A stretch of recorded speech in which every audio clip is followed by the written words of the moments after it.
اللهم صل على محمد وآل محمد. اعوذ باللہ من الشیطان الرجیم. بسم اللہ الرحمن الرحیم. الحمد للہ رب العالمین ثم الصلاۃ والسلام سیدنا و نبینا و مولانا ابی القاسم محمد وآل بیتہ الطیبین الطاہرین. اما بعد.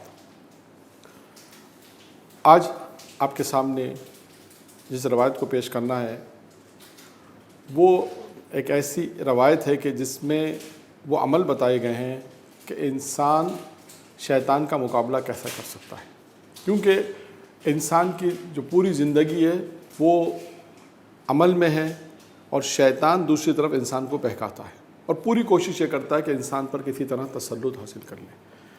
تو اس روایت کا انتخاب کیا گیا کہ جس میں وہ عمل بیان کیے جائیں گے کہ انسان اگر ان عمل کو انجام دے گا تو شیطان اس پہ تسلط حاصل نہیں کر سکتا. جناب عیسیٰ کے زمانے کی ایک داستان ہے، ایک واقعہ کہ جناب عیسیٰ کے زمانے میں ایک خاتون تھی. وہ اول وقت میں نماز پڑھ رہی تھی، اور جب وہ نماز کے لیے جیسی کھڑی ہوئی تو شیطان نے اس کے ذہن میں ایک وسوسہ ڈالا، اور وسوسہ اس طرح ڈالا کہ وہ اس کو ایسا خیال آیا کہ اس کا بچہ تندور میں گر رہا ہے. اب دیکھیے، اب آپ کے دم میں یقینی سوال آئے گا کہ وہ تندور کتنا بڑا تھا، کیسا تھا. تو گفتگو تندور اس زمانے کا ایک چھوٹا سا تندور تھا، اور ضروری نہیں ہے کوئی سوال کیا کہ مولانا بچہ تندور میں گر رہا ہے اور گرا تو کیسے محفوظ ہے. میں آپ کو اس سوال کے جواب کے لیے ہارون مکی کے واقعے کی طرف حوالہ دوں گا کہ چھٹے امام کی خدمت میں جب ایک شخص آیا تھا اور آنے کا اس نے کہا مولا آپ انقلاب لے کر آئے، آپ کیوں قیام نہیں کرتے؟ تو امام نے کہا ہمارے چاہنے والے نہیں ہیں. تو اس نے کہا نہیں مولا آپ کے چاہنے والے ہیں. تو امام نے جب اس سے کہا کہ نہیں، اس نے بہت زیادہ اصرار کیا تو امام نے کہا اچھا اس تندور میں بیٹھ جاؤ. تو اس نے کہا مولا اس تندور میں بیٹھ جاؤں گا، جل جاؤں گا، مولا میرے بچے ہیں. اسی اسنا میں ہارون مکی آئے. ابھی سلام کیا امام کی خدمت میں، امام نے ہارون مکی سے کہا کہ تندور میں جا کے بیٹھ جاؤ. وہ جا کر بیٹھ گئے اور امام اس سے گفتگو کرنے لگے. اب یہ شخص دیکھ رہا ہے امام سے گفتگو تو کر رہا ہے، لیکن اس کی توجہ اس طرف ہے کہ اس کے تندور میں ہوا کیا ہوگا. تھوڑی دیر بعد امام نے کہا میں تمہیں دکھاتا ہوں اس تندور میں اس کی کیا حالت ہے. تو کیا دیکھا، ہارون مکی تندور میں قرآن پڑھ رہے. تو یہ ہے. امام نے کہا بتاؤ ایسے چاہنے والے کتنے؟ اس نے کہا مولا ایسے چاہنے والے تو بہت کم ہیں. امام نے کہا جب ایسے چاہنے والے ہوں گے تو ہم قیام کریں گے. تو مثال یہ دینی تھی کہ اگر اللہ جسے چاہے اس کے لیے ممکن ہے.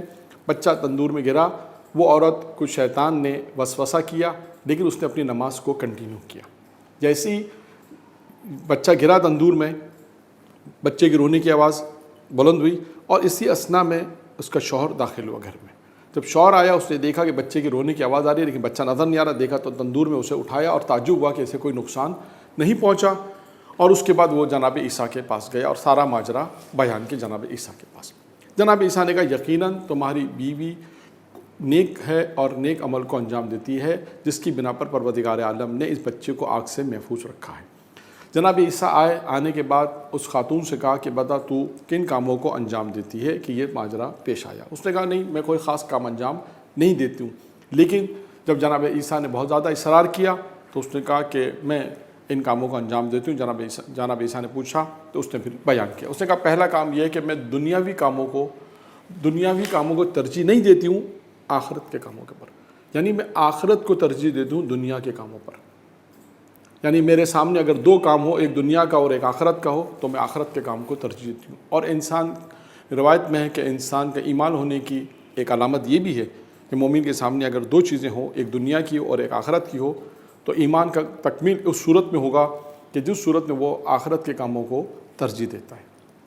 تو لہٰذا انسان اپنی زندگی میں یہ دیکھے جب ایسا موقع آئے تو دنیا کے کام بھی ہوں اور آخرت کے کام، تو انسان آخرت کے کاموں کو ترجیح دے. دیکھیے یہ آخرت کے کاموں کو ترجیح دینا انسان کو کس چیز کا حامل بناتا ہے. نمبر ایک، دنیا کے کاموں کو ترجیح نہ دینا، آخرت کے کاموں کو ترجیح دینا.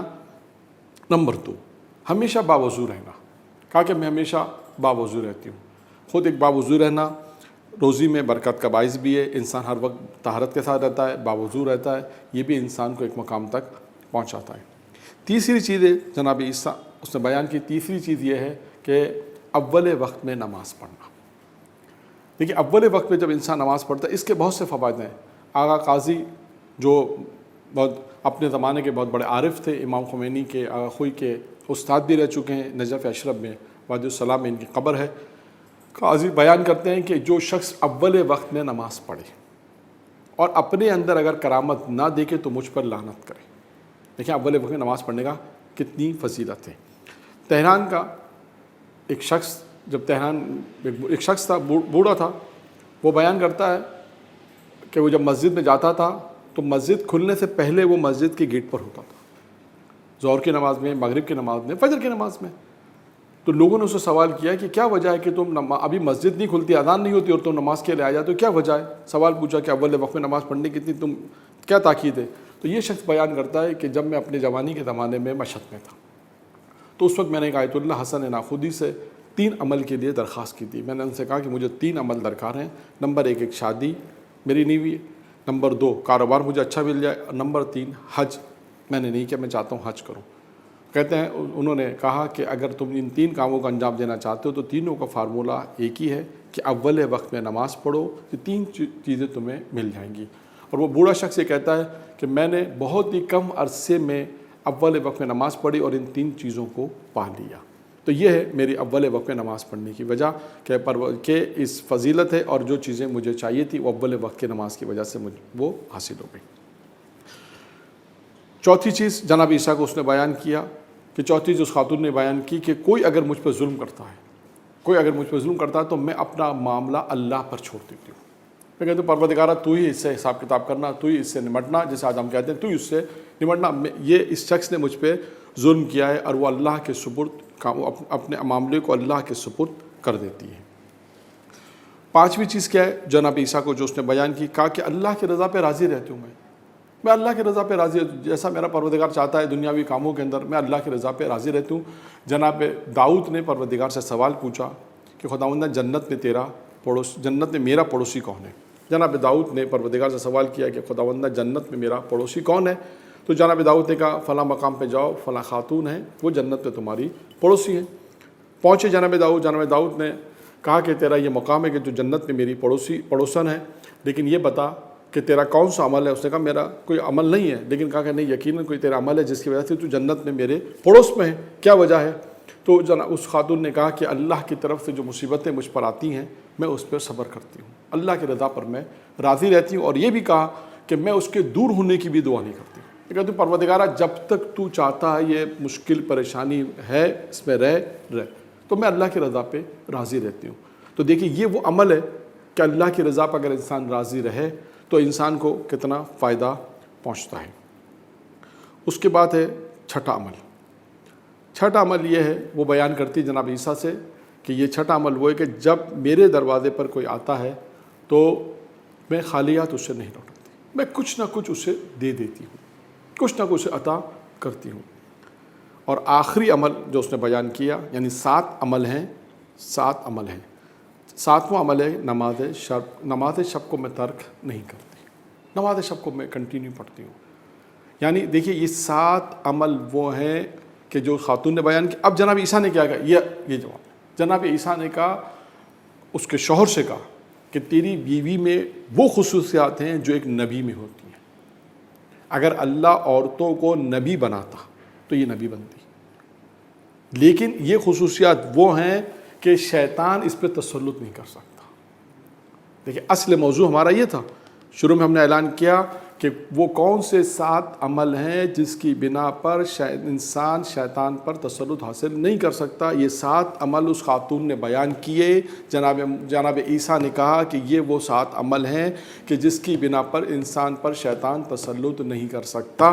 تو لہٰذا خداوند متعال سے دعا ہے کہ پروردگار عالم ہم ان 7 عمل کو انجام دینے کی توفیق عطا فرمائے تاکہ ہم ان عمل کو انجام دیں اور شیطان ہم پہ تسلط حاصل نہ کرے۔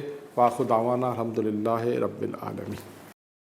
اللهم صل على محمد